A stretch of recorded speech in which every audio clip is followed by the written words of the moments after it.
Pra, ndryshe nga shumë aspekte të tjera, Task Force-ën e SPAK, raporti e përshkruan deri diku me tone pozitive. Madje SPAK përshkrua si institucion i besueshëm dhe Task Force thuhet se ka patur efekt parandalues për krimet zgjedhore. Zoti Bushati, a mendoni se përputhet ky përshkrim me realitetin? E bëra pyetjen për ju, nga që ju jeni thellësisht kritik për sidomos për SPAK-un. Tani, raporti është e vërtet ajo që thoni ju, tonet i ka pozitive. Po, çka ka për SPAK-u krim zgjedhor në Shqipëri përveç Fred Belerit, unë akoma nuk e di. Çka ka për? Po heton thotë, ka 40 gjëra në hetim. Po e zgjedhjet e tjera, ke zgjedhjen datë 9. Po mirë. Pra, e parë e punës. E dytë e punës. Prandaj thash, ne mund të flasim në studio, mund të krijojmë opinionet tona, kur bën një raport, kur harton një vendim gjykate, ti duhet i kesh fakte të vërtetuara 100%. Në qoftë se, unë kam dyshime që italianët 2 muaj para zgjedhjeve thonë që bander troplin vendurës ti kemi sjell dokumentat që merren me trafik droge, dhe SPAK-u e godet mbas zgjedhjeve, ai se futot në raport, se thot, kjo mund t'jetë thesh koincidencë. Mua kjo koincidencë më vjen erë. Dhe fakti që thot besimi publikut e tjerë, po nuk thot, ore kë kapi. Pra, raporti vetë flet për shitje blerje votash. Çfarë shitje blerje votash bëri zbuloj Task Force e SPAK-ut? 0. Atëhere, në qoftë se ti konstaton një fenomen dhe përgëzon dikë që ka 0 sukses në zbulim në këtij fenomeni, këtu ka një paradoks për mua. Po në këtë rast, besoj unë, SPAK-u është si ajo punë e fabulës që thash me DL-n, kur ke gjithë raportet e Bashkimit Evropian që SPAK-u histori suksesi po zhvillohet, nuk mund t'i bie raporti, pavarësisht se ka qenë efekti 0 në këto zgjedhje në Shqipëri.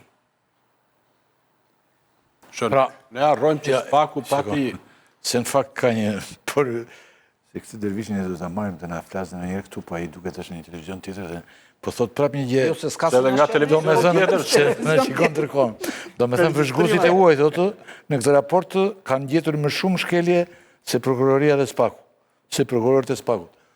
Në këto që nëmëruam ne këtu, vëzhgusit e uaj se talët, zakonisht talët në gjithë, kanë gjetur më shumë shkelje vëzhgusit si sa SPAK-u. Këta Bushati. Që të bëjnë ata ditë zitë, mos ka fajde SPAK-u këtu. Se po e vure reti në fund, thoshte një gjë. Shumë vëzhgues thonë që policia nuk e ndihmoi. Është gjithmonë partia shtet. SPAK-u po s'furnizoj policia, po t'jetë gjithë shteti paralizuar, po t'jetë frike atyre që denoncojnë. Raporti, po duan. Në qovë se mentori thotë që ky raport nuk i përmbush kriteret e një vendi që do t'jetë antar i BE-s, unë them që ky raport nuk i përmbush kriteret e një vendi që do të quhet demokratik. Në një vend ku sundon partia shtet, demokracia ka vdekur. Nuk, demokracia ka vdekur.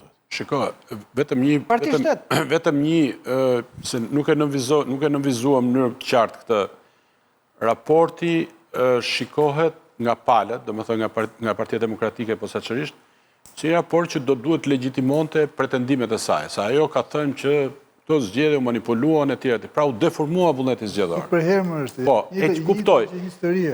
Ky raport, megjithse e nxjerr Shqipërinë pra që nuk është e kualifikuar ende për Bashkimin Evropian, apo që ka probleme me demokracinë, nuk e vërteton pretendimin e opozitës që në këto zgjedhje është deformuar vullneti i votit. Jo, shumë larg narrativës se pavarësisht se Saliu sot në zgjedhjet e mbarshme, shumë larg narrativës.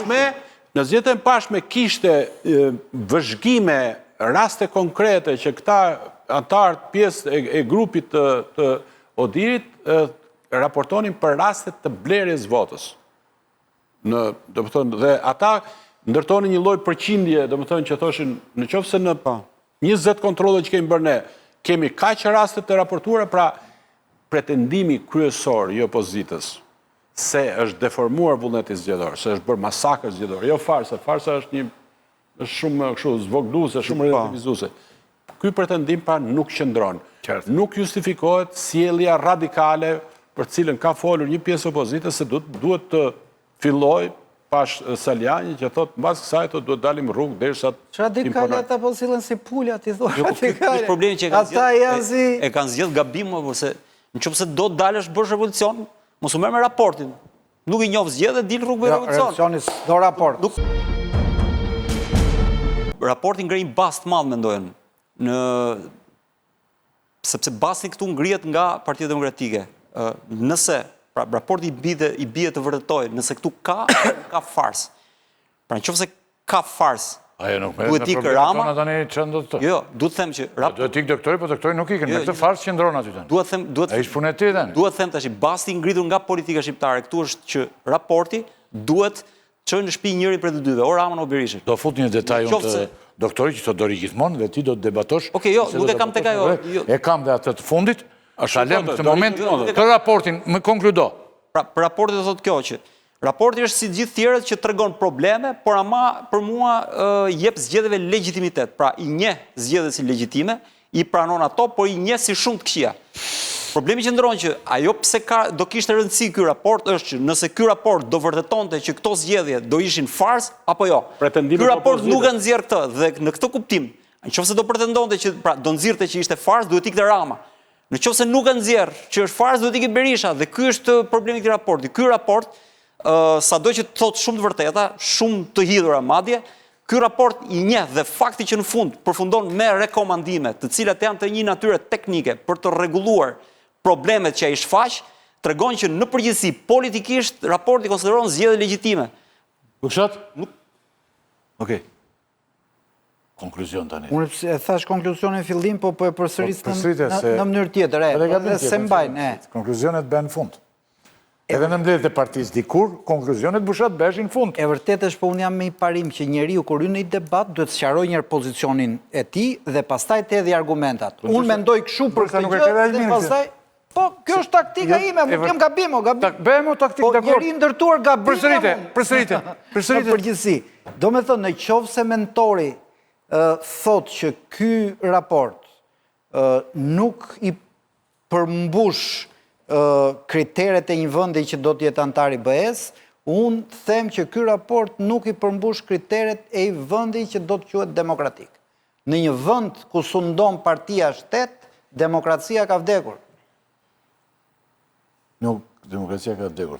Shiko, vetëm një, se nuk e nënvizuam në mënyrë të qartë këtë, raporti shikohet nga palët, do më thënë nga Partia Demokratike posaçërisht, që një raport që do duhet legjitimonte pretendimet e saj, sa ajo ka thënë që këto zgjedhje u manipuluan e tjera, pra u deformua vullneti zgjedhor. Për herë është. Po, e që kuptoj.